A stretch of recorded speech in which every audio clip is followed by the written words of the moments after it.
waaw tey nag mbokk yi na ma leen di nuyoo mooy Hawa Diam j'espère que nag prononcé naa ko bu baax a baax parce que am na waasa boo xamante ne bi ñu ngi fii ci Sénégal ñoom noonu la ñuy nuyoo en tout cas ñu ngi leen di nuyoo mbokk yi na ñuy nuyoo buur ba noppi nag di leen ziar di kontaan saa su ne ci teew bi ngeen di teew di seetaan émission Tam Tam RTS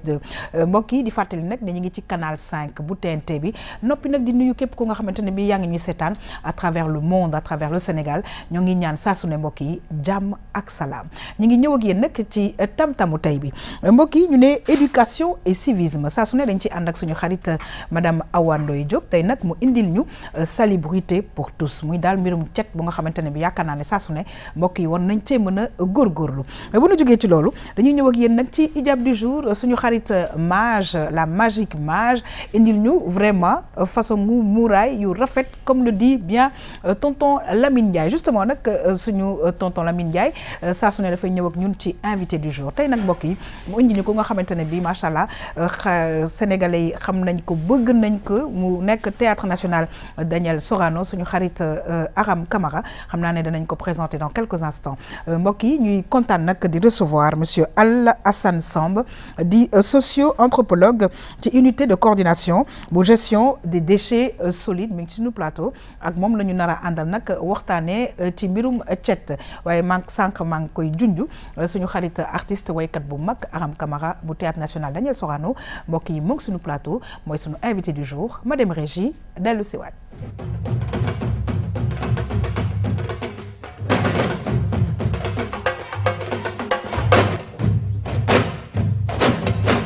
saa su ne nag mbokk yi dañuy kontaan parce que nag wax dëgg yàlla suñu feggoo ak suñu xarit Awa Ndoye Diop vraiment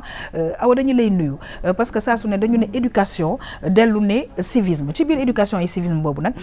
tey nga indi ñu lu nga xamante ne bi yaakaar naa ne am na solo te am na njàngat yu bëri yoo xam ne war nañ ko cee mën a am ñu ngi lay nuyu di la dalal jàmm macha allah orange noir bi jaar na yoon. Merci beaucoup Yakham maa ngi lay nuyu di la fay c'est toujours un plaisir de partager avec yow plateau bi parce que tu nous fais rire chaque fois et c'est très bien oui di nuyu sama partenaire tonton Lamine ah oui à chaque fois dafay am ça kay on le sait voilà waaw di nuyu tamit ñu invité tey muy Alassane Samb bi représenté UCG unité de gestion des déchets solides parce que après il faut que mu wax ñu lu tax déchet solide ak ñaata déchet moom moo am loolu yëpp xëy na dinañ ci ñëw ba ci kanam occasion la pour population bi ñuy seetaan di nuyu tamit ñi ñuy seetaan public bi merci beaucoup ñi ngi lay sant di la gërëm madame Awa Ndoye Diop waaye nag saa su ne mbokk yi dañuy kontaan ci suñu tonton parce que nag tonton saa su ne man damay kontaan ci vendredi bi façon nga couleur bu ne la ñu ñëwee tey nag mu def benn mélange bu nga xam ne gis ngeen ko sànq ba nu ko wonee ak koppati bu ñuul bi dana ciy kontaan loolu tonton ñoo ngi lay nuyu c'est toujours un plaisir mu mel na match bi tey ci ñuul bi daal ngeen ko jaarale ñoo ngi lay dalal jàmm c'est un énorme plaisir à chaque fois match bi waaw ñu jokkoo ak yow d'accord maa ngi profité tamit di nuyu askan wi yëpp ndax ñooñu fi tax a toog di leen sargal di leen tatagal boole ci ñi nga xam ni ñoom la bokkal table ji tey waaye rawatina yow mi nga xam ni nii yow laa xaw a pellool tuuti waaw ndaxte ku ne xupp rek c'est ça boo doy dëgg la waaw looloo tax na foo jaar waaw mu ñuqi fa feneen fii des jeex na tàkk te loolu dina xaar na loolu lañ ci jublu waaw ci bopp bismillah ñu ngi lay gërëm di la sant bu baax a baax waaye mbokk yi saa su ne émission bi du mën a neex te du ñu am ay invité ni ñuy te ñun comme dañu naan galanterie ñu jiital nag madame Aram Camara sànq maa ngi koy wax Hawa Diam Aram xawu jam ma jam xawu jam ngay wax xawu jam waaw yaa xam ma ne la ma jam noonu nag ban waasool lañ ko loolu saraxule la saraxule waaw soninke très bien ñoom moom loolu comme yàlla moom mooy may dama am genn wàll gi soninke sama yaay di xal pulaar ma dëkk ci biir bambara yi nuyu naa Sénégal gépp nag waaw di ñaan yàlla jàmm di kontaan nag ci invitation bi ak maa yàkkamti woon di yaa xam ndeysaan kontaan nañ ci torop léegi kon nuyu nga si saraxule léegi nuyul ñu ci pulaar ñëwul ñu ci bambara waaw bu dee xal pulaar ma wax on baalee jam baroon baalee jam ni bambara ay ni soxma di ñaan yàlla nag émission bi mu dàq ci émission yi fi jaar non dafay neex te nag xam nga loolu man daf may gën a neex parce que vraiment Afrique bi ñoo ko bokk ñu ngi nuyu tous les Africains que nous regardent waaye nag képp koo xamante ne bi yaa ngi fii ci sunu dëkk bi c'est le pays de la Teranga waaye képp koo xamante ne bi yaa ngi ci àddina bi ak noo mën a mel vraiment ñu ngi leen nuyu di leen sant di ñaan saa su ne jàmm ak salaam ñu ngi dalal jàmm mbokk yi monsieur Alassane Samb ñu ngi lay nuyu c'est un plaisir en tout cas pour ñun ñu feggoog yow fas yéene nag boo ca kanamee waxtaanee lu nga xamante ne bi am na importance ci dundinu doomu aadama jëmale ko ci cet. jërëjëf soxna yaa xam ñu ngi ci profito vraiment permettre ñu nuyu ñi nga xam ne ñoom lañ seqal plateau bi tàmbalee ko ci madame Diop ak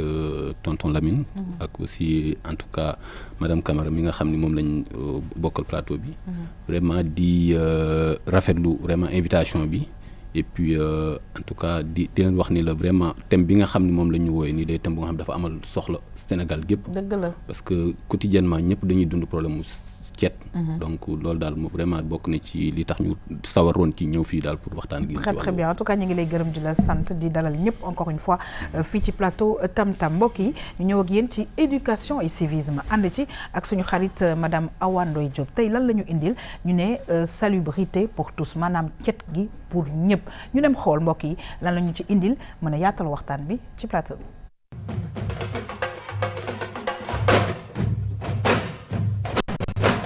bon nañu dundee fi métti ba bëgg a dee amuñu si benn pexe da ngay fay juuti fay lépp te mën ñoo fexe ba mbalit mi dañ fii. comportement yi moom man dama koy jëlee exemple sama bopp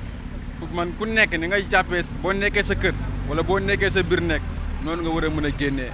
pour man ni la yaree ak li nga xam boo génnee si télé bi wala si mbari mi loolu la ngay wane daal. mbalit mi moom yaatu na ci dëkk bi même fii Sandaga ba ci banlieue bi foo dem rek mbalit la. waaye nag li ko indi lu ci bëree bëri ci kër yi lay jóge parce que ñoom dañuy ñëw rek xool benn angle daat fay tuur mbalit mi léegi pour oto bi di ko ramas ak yooyu day indi problème ba pare tamit poubelle yi nga xamante si ni moo war a bëri ci dëkk bi taxul mu bëri lool. ñu jàppale ñu sa mbalit mi rek di dindi mbalit mi parce que ñun jaaykat yi rek fii rek nañuy jaay fii nañu am fii la suñu sutura nekk te nit ku fu sutura am nekk rek war nañ mën a set te lekk nañuy jaay. ñu ñëpp ay citoyen sénégalais lañ. xam nga sama xalaat bu gàtt daal maanaam ñi ngay liggéey seen bopp war na leen a fulaal war na leen a fay daal parce que pour man liggéey la comme liggéey yëpp daal. ñun mën a jàppale ñi nga xam ni ñooy ramasser mbalit mi xanaa ñu nekk ci conditions yu baax a baax parce que ñoom tamit vraiment ay jàmbaar lan te gis nañ seen liggéey daal bu baax a baax ci dëkk bi.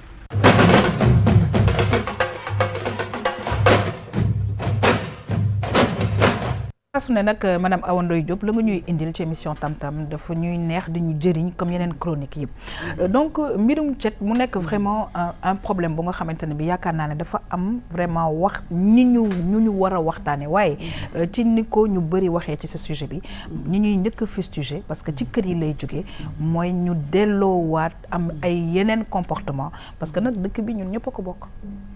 dëgg la ya xam je pense que intervention gars yi ñi jot a jàll wax nañ ko problème de comportement am na ci. problème de comportement parce que nit ki ni la yaree rek xam nga dafay indiwaat beneen volet bi kii ak chronique bi muy éducation bi tout à fait parce que nit ki ni la yaree rek nin la si berceau biñ la teg moom ngay màggee te nit ñi dañuy copier rek xale bu gisee yaayam sànni ci buntu kër gi alors que pollu mbalit baa ngi tege ci wetam mu jàpp ni que lii moom mooy yoon li may waxaat encore damay ñaan rek ñu déglu ñoo xel te ba ñu dégloo xol parce que bu ñu dégloo xol xëy na par yenn saa yi dënn dina tàng mais bu ñu dégloo xel dina leen permettre ñu analyser yëpp pour ku nekk assumer ses responsabilités par rapport à ça nga xamante ñun ñëpp la interpeller parce que feebar yi bëri na léegi ñu bëri wératuñu te li ci ëpp problème d'insalubrité la te nan ko nangu que ñun ñëpp on est responsable à commencer par moi ak ñeneen voilà en tout cas ñu ngi la ciy gërëm di la sant waaye nag tout de suite di interpeller monsieur Alassane Samb monsieur Samb mu nekk problème bu nga xamante ne bi yaakaar naa ne comme li tubaab di wax les torts sont partagés te nag fa ñuy fustiger directement dama yaakaar ne ci vraiment ci comportement yi la parce que am na yenn dëkk yu nga xamante ne bi qu'on dit développé yaakaar naa ne am na yoo xamante ne bi kenn sañu ko faa def waaw jërëjëf yaa xam defe naa touché nga du doigt vraiment le fii metti vraiment teg nga ci sa loxo parce que problème mu mbalit problème mu cet problème mu comportement la nit ñi bu seen comportement rafetul dëkkuwaay bi mënta rafet donc nit yar la yar moom ngay wane de par tes comportements donc day wane ni fatalité amul parce que comme ni ko waxee léegi réew yu bari ñu ngi ci génn fi ñu toll parce que yar nañ seeni nit ba ñu changer comportement yi ba tax liñ daan def te mu rafetul te gënut ci wàllu mbalit ñu bàyyi ko et da nga aussi am loo indi mooy c'est à tous les niveaux mbir mi du mbiru waa kër gi rek waa mbedd mi ci lañ waa dëkk bi gox-goxaat yi maanaam ñu jiite gox-goxaat yi ba ci kaw parce que vous n'êtes pas sans savoir que maanaam 31 janvier bi ñu weesu rek conseil des ministres bi daanaka président ci thématique gestion des déchets bi ci la mettre l'accent parce que ñëpp gis nañ ni côté boobu vraiment am na lu ci jafe-jafe yu nga xam ne nit ñaa ngi koy dund jafe-jafe yi nag c'est à tous les niveaux comme ni ma ko waxee naam infrastructure yi matewul parce que mbali mi aussi bu ñu ko jëlee fañ koy yóbbu boo demee ci réew tubaab bi ci ay structures yu nga xam ne c'est vraiment aux normes lañ koy yóbbu foofu boo fa defee mbalit du am kenn ku muy gàllankoor mais ñun àggaguñ foofu mais am nañ projet yu ñu jëm pour vraiment mettre en place infrastructure yu nga xam ni commencé nañ ko sax ci yenn dëkk yu mel na Touba Tivaouane ak Kaolack pour infrastructure yu nga xam ne du gàllankoor kenn te dañ fi mën a denc mbalit mi mu jur aussi comme ci askan wi. très bien en tout cas tonton Lamine defe naa ne war nga mën a am lu bëri lu nga xamante ne bi dinañ ko ci mën a sànni mën ko cee waxtaanee. parce que sànq ñu ngi wax comportement mais comportement pour vraiment ñëpp parce que ñëpp suñu àndandoo woon déjà y a je pense y a un petit respect qu'on devrait avoir ci ñi nga xam ne ñooy for mbalit yi. pourquoi parce que déjà am na oto mbalit yoo nga xamante ne bi soo leen gisee oto mbalit bi ci boppam dafa waroon a mën a propre te ñan ñoo ko waroon mën a def mu propre ñun la. ñun ñoo waroon di def ci ay mbuus yu normal yu nga xamante ne bi ñoom dañuy ñëw jël dugal oto bi ci boppam présentation oto bi ci boppam ci dëkk yu bëri ñun ñëpp dem nañ fa dafay set wecc et je pense que ñun tamit on peut y arriver tonton bien sûr yaa xam dañu laal loo xam ne nii man yaakaar naa tant que ñoo ngi ciy wax dama yaakaar nit ñi dañu gën a feebar parce que wax nañ ko waxati ko ba tàyyi ce sera toujours la même chose naka la ñuy def léegi ba nit ñi changer seen comportement yooyu je crois que moo jar a waxtaanee parce que bu wax nga ko sànq dem dëkk yu bari ay dëkku africain waxuma sax dëkku tubaab mais Rwanda par exemple fi ñu toll ci wàllu set c'est extraordinaire pour man sax xaw na sori mais Burkina fii nga xam ne 2 heures de temps rek en avion nga daal di yegg mais Burkina dama gis chaque nuit ci benn marché bi day set wekk parce que guddi gi puis ay jigéen ñu koy sànjaafu bale ko ba mu set ci guddi gi boo yeewoo boo xoolee da nga yaakaar ne sax fii marché mu dara jaar fi mieux encore y a d'autres pays yoo xam ne nii bon peut-être bu ñu leen doon cité dinañ xaw bari et c'est des Africains comme ñun mais mënuñu fexe ba ñooñu ñu dab leen ci cet ñoom d'ailleurs sax boo nekk ci kaar nga jékki-jékki lekk dara ba ci si jël kay bi daal di sànni da ngay gis ñu taxaw daal ne la wàcceel nga dem fori ko nga wàcc dem fori ko ak yeneen dëkk yoo xam ne ñoom it dañu jël ci seen cet parce que kat dañ ki la gën a cet moo la gën a wér absolument te defe naa ne loolu yëpp xam naa ne dinañ ci waxtaan ak suñu invité parce que madame Awa Ndoye Diop vraiment la nga ñu indil faaw ñu def ci ay pàcc waxtaanee population bi waxtaanee ñeneen ak ñeneen pour mën a trouver benn terrain d'entente daf ci am solo parce que ku nekk am na ci quand même benn responsabilité xam nga man damay continuer fii tonton door kuy arrêté rek bërki démb dama doon waxtaan ak benn waay koo xamante ni xam nañ ko fii mu ne ma dama mën a ànd ak ay tubaab jógee côté Wakaam ñuy dem si biir kii bi mbuus bi ma yore woon lekk ba pare te tijji vitre bi sànni mbuus bi mu ne ma ba fi ñuy yegg tubaab yi doon xuloog man et c'est normal donc mu wóor la ni mu ne ma depuis lors si laa bàyyee di sànni ci mbedd bi dégg léegi man li may peut-être fi may indi monsieur Alassane Samb mooy à votre avis déjà ñan ñooy partie prenante yi ba pare balaa may wax partie prenante yi déjà lan mooy déchet solide ak yan type de déchet moom moo am ba tax ñu naan déchet solide loolu mën nañ ko kii ak yan genre action moom la ñu mën a teg yoo xamante ne dinañ mën a sensibiliser population bi sensibiliser les différentes parties prenantes ba ku nekk xam devoir li nga ko yan bëri na de ay xanaa waaw jërëjëf madame Diop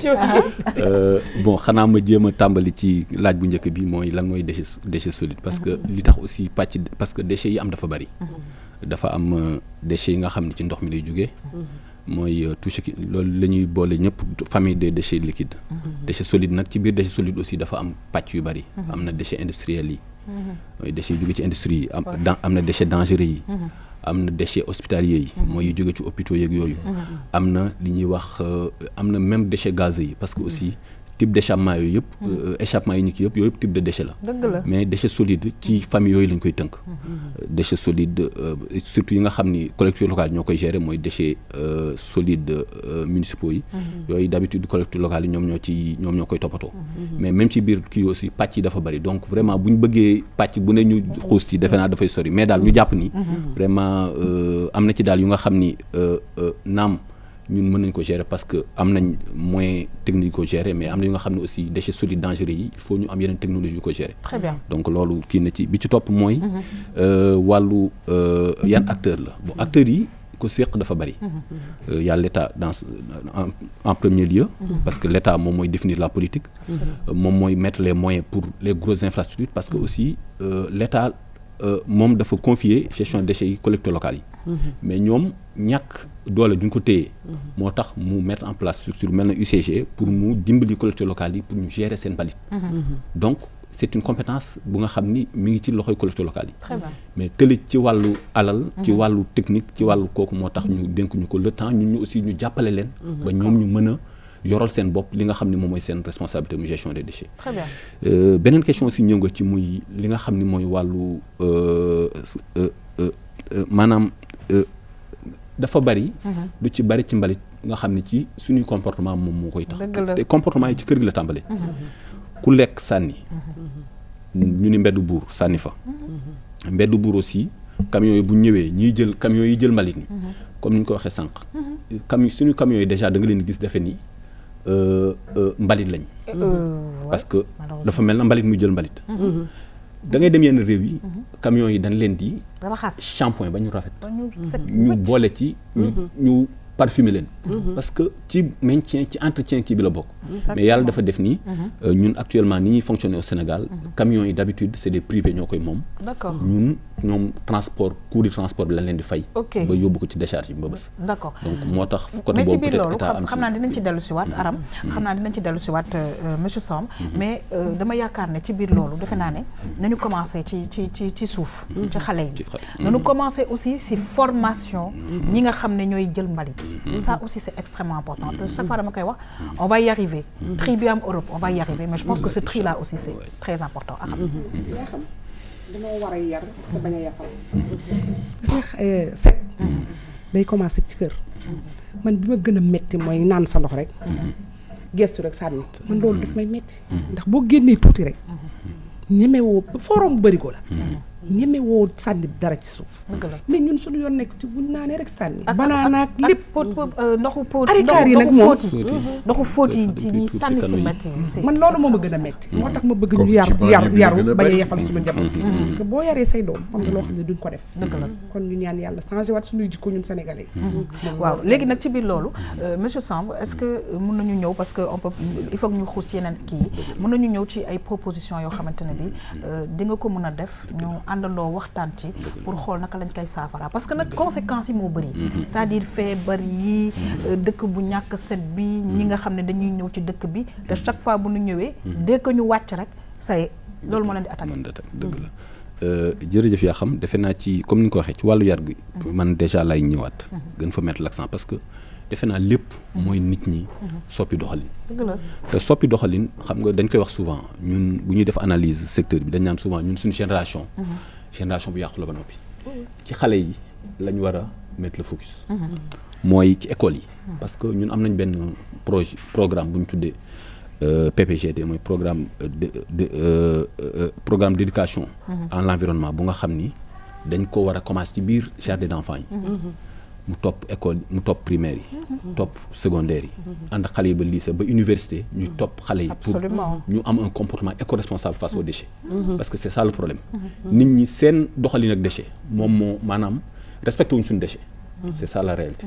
te loolu si lu ko waral leen la pour suñu génération c'est parce que amul politique de sanction yi ça ne s'applique plus bu yàgg da nga daan gis mercredi soir wala mercredi matin nga gis waa service d'hygiène di sillonner mbedd yi ci kër yi ku ñu fekk nga teg say mbalit ci mbedd mi ñu bindal la kii nga fay kenn daawul bàyyi sa mbalit ci mbedd mi mais léegi ku neex bàyyi ko ci parce que tamit nañ appliquer sanction yi nañu aussi ñu éduquer c'est-à-dire que ci xale yi mag ñi aussi tamit ñu encadrer parce que tamit yéen da ngeen ci am rôle bu important la presse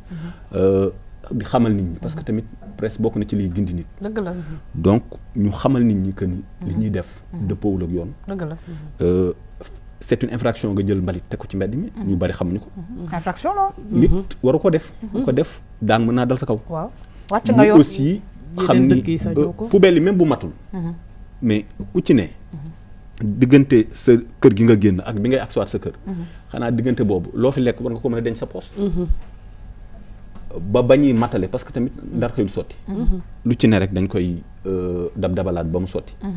donc loolu daal moom mooy li nga xam ni jàpp naa ni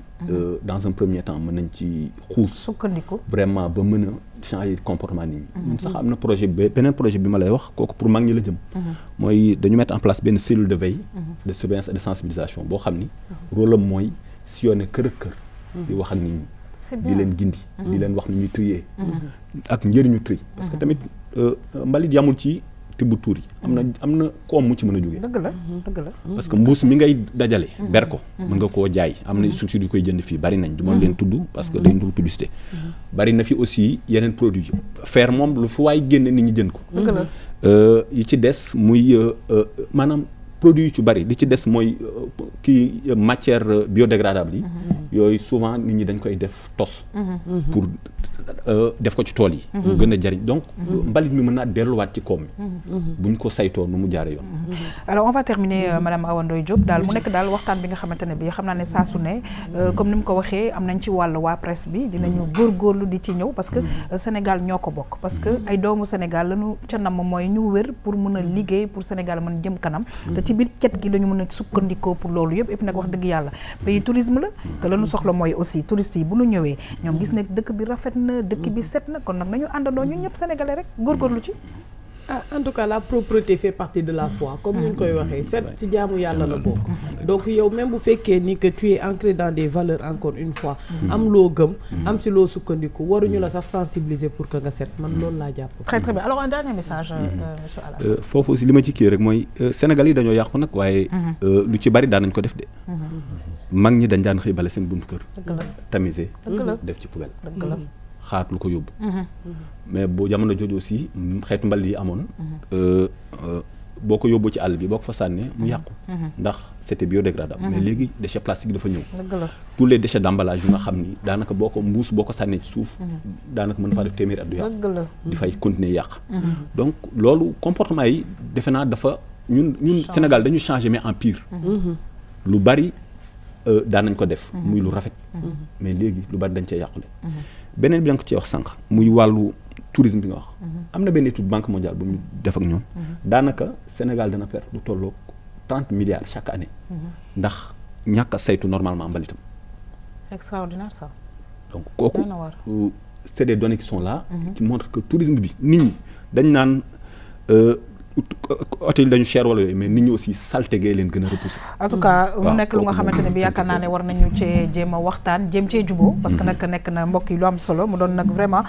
ci biir éducation et civisme sujet bu am solo salubrité pour tous maanaam cet gi pour ñëpp mbokk yi dañuy obligé rek xuus ci émission bi très rapidement lu ma bëggoon na sàcc rek dollil ko ci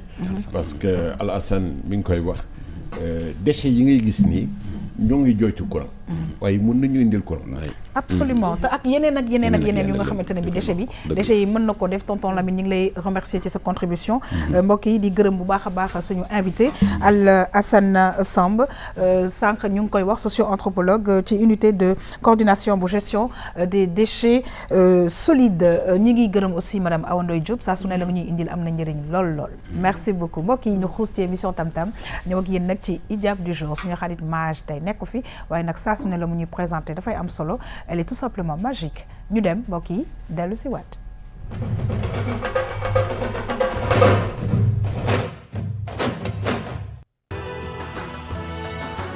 أنت نور الله فجرا جئت بعد العسر يسرا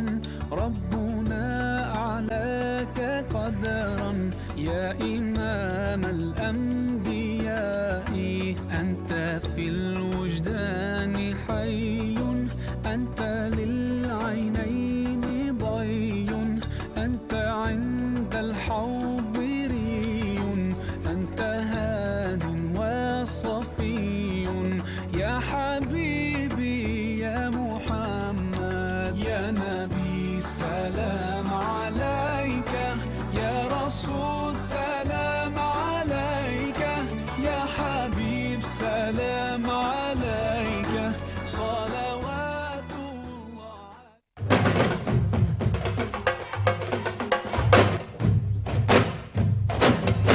kon nag suñu xarit Del Malick di waxee waaw arab waaw kii ma nekkee naar yooyu lay nuru waaw macha allah macha allah waaw nga gis waaw nga gis ci hijab du jour ajjuma bu jot di barkeel bu baax a baax ci li nga xam barkeelu ci bu baax a baax ci li ñu Mage di indil parce que nag wax dëgg yàlla muuru yi rafet na façon mu tissu yi ñu koy defee rafet na waaw arab xanaa tubarkalla xam nga li la l'islam santaane sax man de bu ma jógee fii commencé hijab dégg nga alors monsieur Samb peut-être un mot par rapport ak parce que léegi de plus en plus au Sénégal ak yeneen dëkk yi jigéen ñi nga xamante ne bi ay jullit lañu macha allah ñu ngi def ay muraay yu rafet peut-être un mot par rapport à ça parce que nag terewul rafet terewul fashion voilà waaw foofu moom defe naa ñëpp constaté nañ ko parce que léegi de plus en plus jigéen ñi defe naa léegi c'est dafa bokk sax ci mode bi ni ñuy musoroo parce que léegi jeunes filles yeeg les moins jeunes aussi ñu si bari ñu ngi remarqué tout les gens se retournent vers ça donc te defuñu lu dellu ci li fi amoon aussi parce que tamit te li fi amoon baax na loolu c'est-à-dire que bis mu ne nit ñi dañuy fàtte ni nit maanaam waasoom li gars yi di wax ci man culture dafay lu am solo ci nit dëgg la boo jaaxlee rek da ngay dellu. dëgg la et obligé c'est magique hein tonton la parce que chaque fois daf koy wax c'est magique. xam nga man maa ngi wax naan. dafa xaw a nuroo que mannequin wu naar yooyu. d'abord ki koy takk. jàpp boobu tuwaat fa kàlla macha allah. macha allah. mu boole ci nag loo xam ni xale yi ñoo ngi koy adapté fi mu nekk. et je crois que nu jigéen defaree ba mu rafet. ba mu taaru ba mu baax. te mu dugg ci suñuy mbaax. dugg ci suñu caada. defe naa loolu lu baax la. dëgg la liñ ci bañ kay. mooy lu safaanoog loolu. te ma yaakaar ni ijaabu tey bi moom. benn la ci ijaab. très bien alors Awa laata may xuus nag ci invité du jour Awa peut-être nga am lu parce que sànq maa ngi koy wax muuru terewul nga fashion. ba pare nag léegi façon mu tissu yu ne mën nañ ko adapté ak façon mu yére yi parce que comme ni ko Mage di waxee saa su ne ñoo ngi koy nuyu bu baax a baax. non seulement dinañ la jàngal ni ngay muuroo waaye yére yi muy àndal parce que nag muuru dafa am yére yu muy àndal. waaw looloo ci ëpp solo nag defe naa parce que par yenn saa yi muur fii si suuf moom bu ñu xoolee comme ni ñu koy waxee joli en haut vilain en bas. waaw moo doon wax ba fan day grave trop donc peut-être encore une fois di wax ni que style bu rafet la te comme ni ko Alassane waxee rek day delluwaat si yiw gi ñu sunu maam yeeg sunu yaay yi yaree woon et c'est joli ñuy gis ni que xale yi léegi ñi ngi adopté loolu au moins côté décence bi absolument et c'est important en tout cas voilà ñu ngi koy gis ni ci image yi elle est tout simplement magnifique ba pare façon tissu yu ne mbokk yi dañu koy mën a defaree li nga xamante ne bi mooy hijab jàngat bi en tout cas ñi ngi leen di gërëm di nuyu képp ku nga xamante ne bi yaa ngi muuru te di la fàttali ne RTS2 ajjuma bu jot dina ñëw ak yéen ci façon muuru yi nga xamante ne bi fu ne lay dem parce que nag muuru yi macha allah fu ne mën na faa dem mbokk yi ñu xuus ci émission tam-tam ñëw ak yéen nag ci invité du jour ànd ci ak suñu xarit tonton Lamine Ndiaye tonton tey nag ngay indil ñu artiste bu nga xamante ne bi daal bu ñu ràññee la boo xamante ne bi dañ koy gis daan ko gis ci télé yi et c'est un plaisir di fegg ak moom muy Aram Camara nekk kenn ku ñu ràññee ci artistes yi nekk woykat waa fa kàlla macha allah ñu ràññee ko ci baat bu neex boole ci Aram Camara nekk ensemble lyrique traditionnel ba mu fay dugg 1993 la boobu ba léegi ma nga ensemble lyrique traditionnel ñu fa liggéey très bien bokk ci artistes yi nga xam ni seen gëstu dañ koy wéer ci foo xam ne nii waxuma dayob suñu caada waaye romb na ko di wéy ba pare nag mu nekk moom ci boppam koo xam ne ñuy qui est vertueuse vertueuse pourquoi parce que soo ko gisee Aram di dox da lay woon bindub jigéen benn tonton est-ce que mën nañ dem xool élément bi dellu si waat est-ce que élément boobu sax dina mën a définir li mu bëgg a wax waaw mais quand même on aura une petite idée allez on y va ñu dellu si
continuer live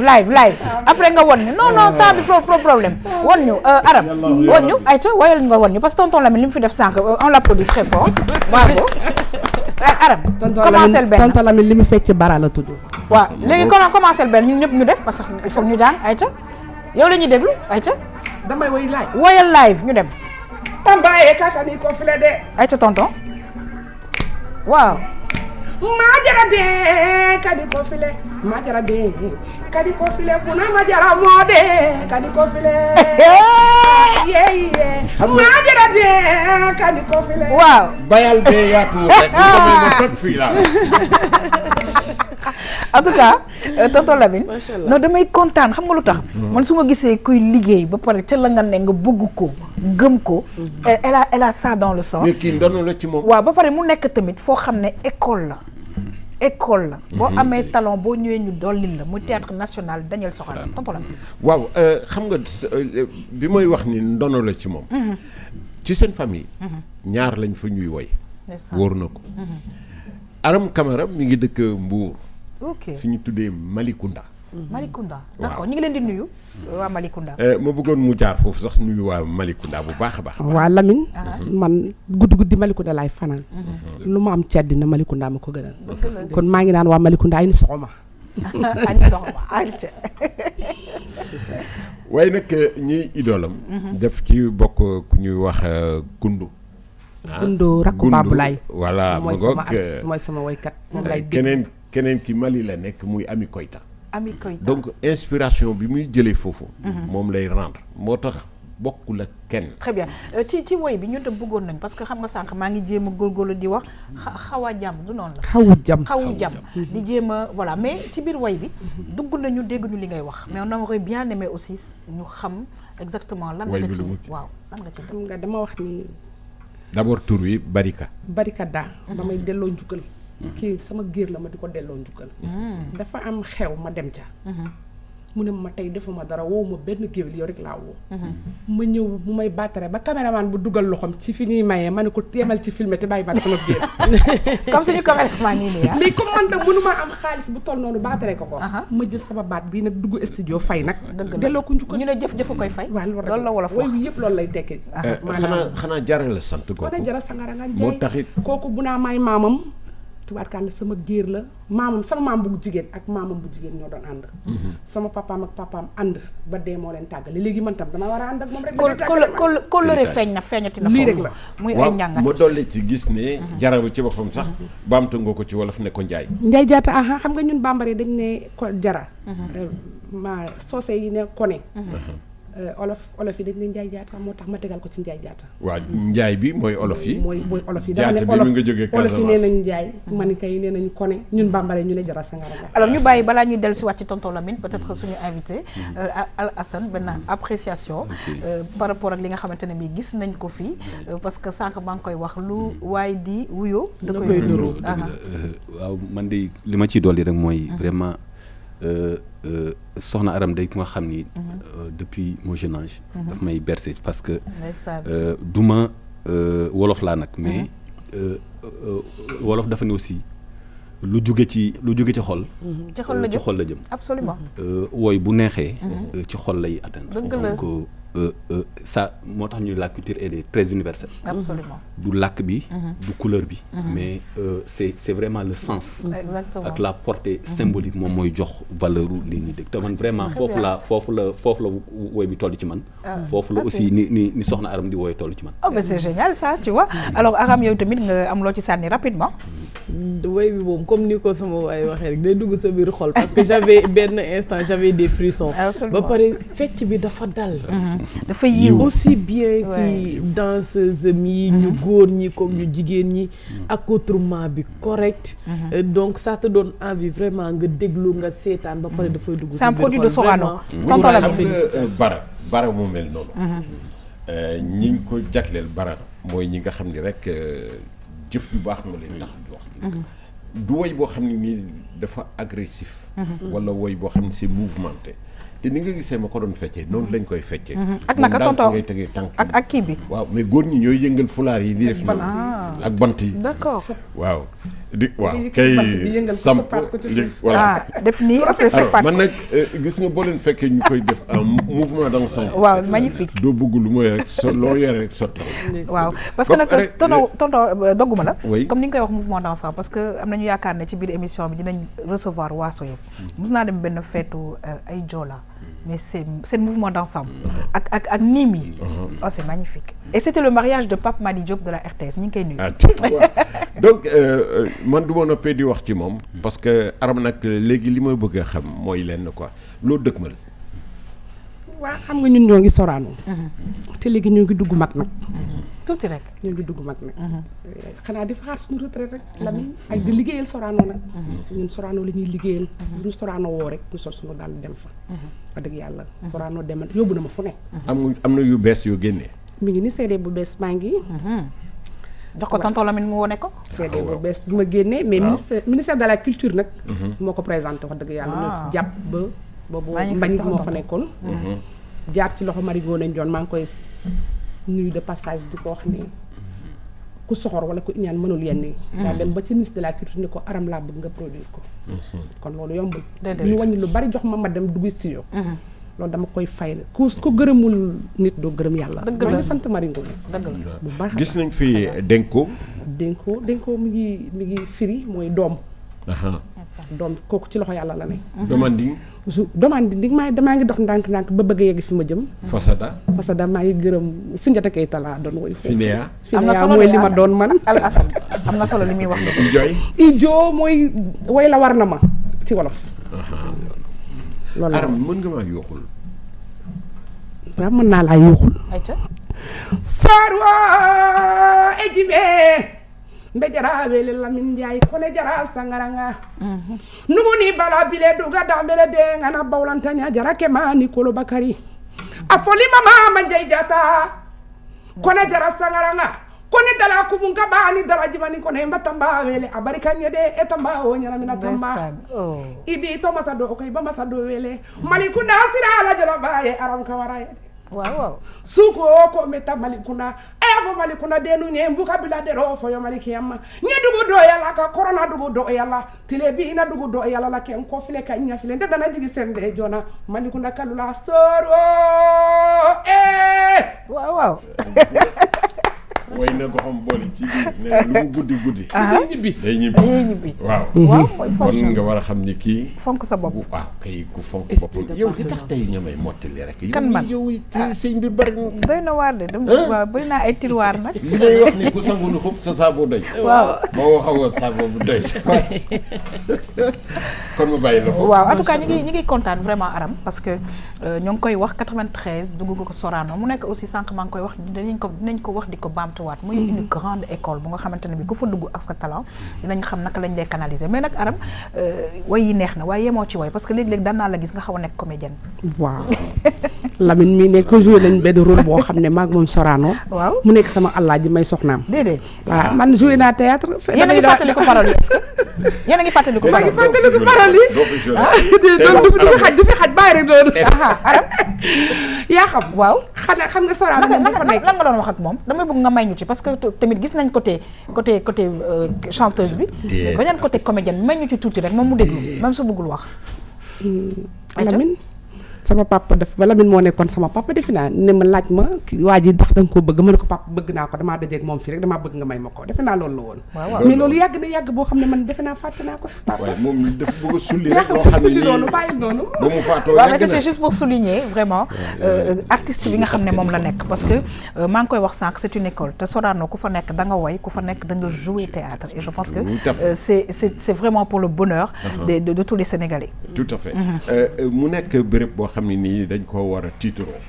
Sorano waxuma sax tiitaroo rek yem fa mais aussi ña fa nekk di fa liggéey ñu war leen jox seen àq nag tourné ci ñoom maa ngi waaj benn affaire boo xam ne nii te bëgg naa ñu seq ko incha allah rabbi yéen mbokku téléspectateurs yi bu ñëwee rek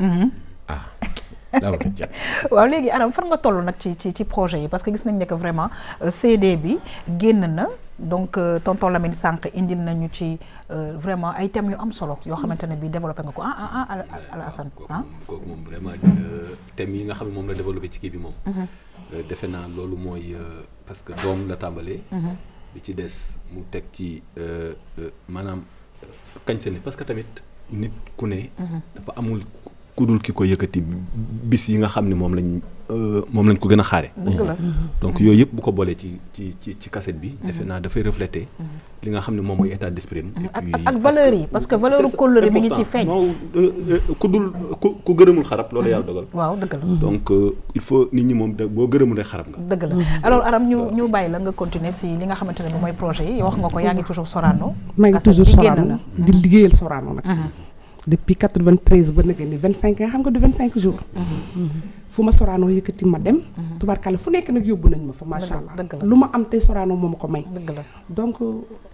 projet yi moom xam naa ne woyaan gi ci la bokk de bu ngénte am ak ciit moom te borom di waa Malicounda fa laay yenn fa lay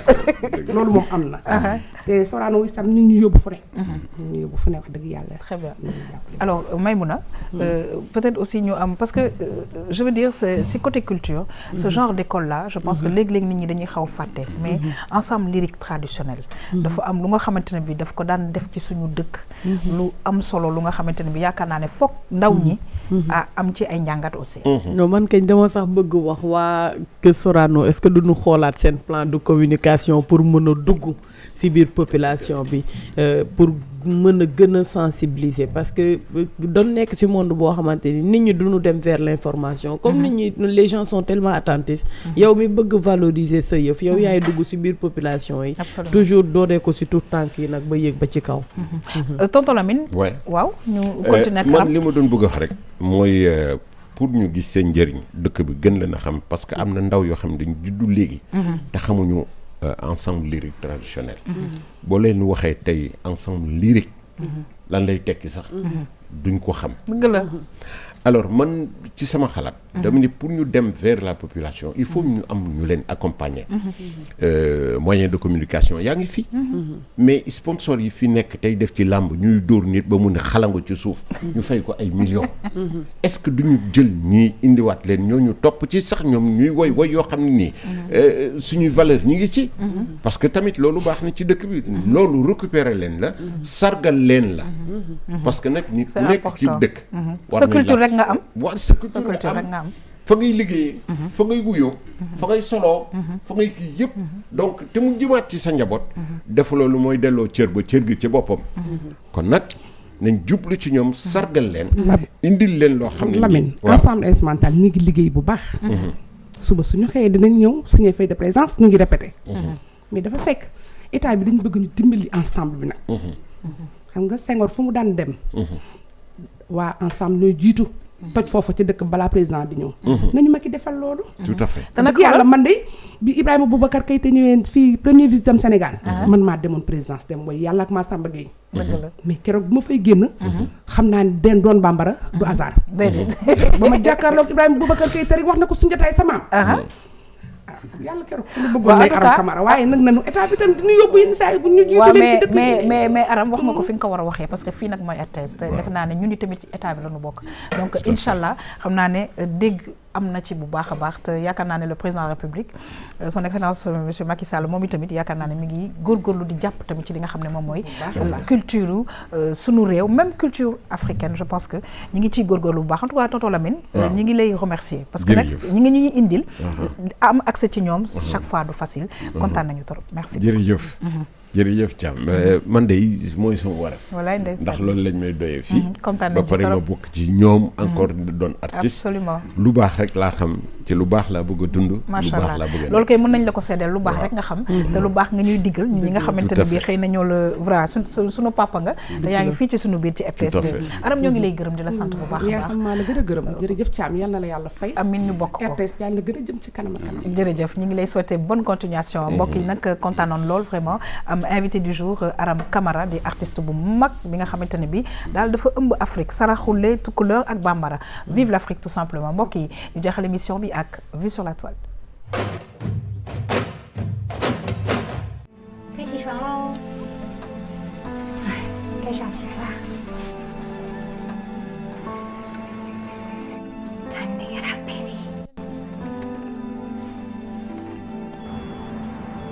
Obrigada. Que eu vou fazer um café da manhã gostoso pra você.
mbokk yi nag mu doon sunu vue sur la toile ñuy laaj nag Aram ci vue sur la toile bi lan nga ci gis.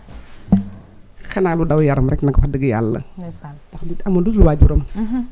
ci lépp nag àddina. ñaanal sama yaay itam wér. ndeysaan man nag sama papa moo nekkoon suma xarit.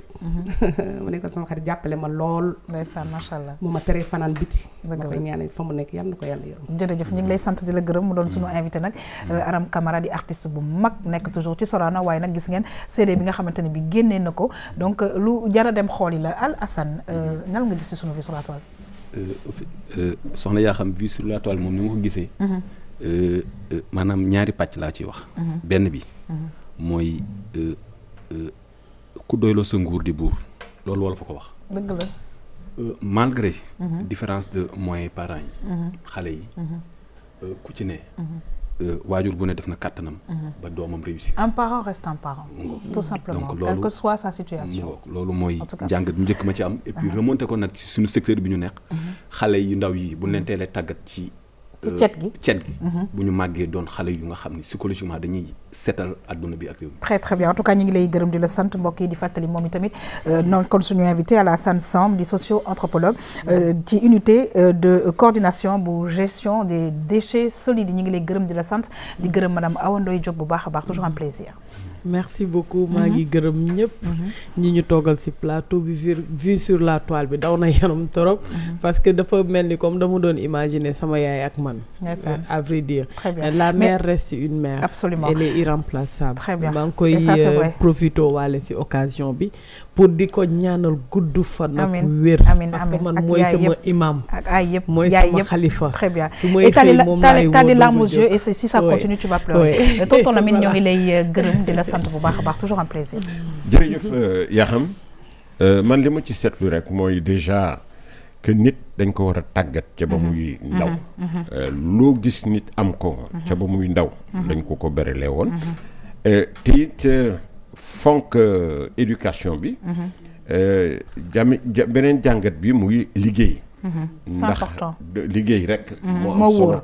te moo wóor. moo gën def leen ci lan ko tàggat nag ca ba muy ndaw la d'abord teel a yeewu bi parce qu'on dit que le monde appartient aux gens qui se lèvent tôt. absolument donc c'est important. tonton Lamine li nga wax dañu koy dëggal waaye ci biir loolu mbokk yi nag di nuyu yaay yëpp yi nga xam ne ñoo ngi ñuy seetaan parce que nag macha allah yaay yi am na solo torop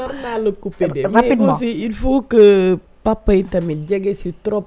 seen doom yi. dinañ ci ñëw parce que yar ñaar a koy sekk. tout à fait en tout cas maa ngi doon wax sànq mbokk yi ne ñu ngi gërëm yaay yëpp macha allah yéen ñëpp ñoo ngi leen di ñaanal gudd fan ña nga xam ne nekk ñu fi ñoo ngi leen di ñaanal àjjana bu wér waaye tamit di sant di gërëm papa yi yëpp di ñaanal ñëpp jàmm mbokk yi leen fàttali nag ne Mariama Magasuba moo jaar ci sañse bi saa su ne di fàttali numéro téléphone am 77 634 44 11 ma nga nekk fële ca Padoa Builders villa numéro H56 mbokk yi di leen jox rendez-vous incha allah suba pour beneen émission Tam Tam. Bonne suite des programmes sur la RTS 2. Au revoir.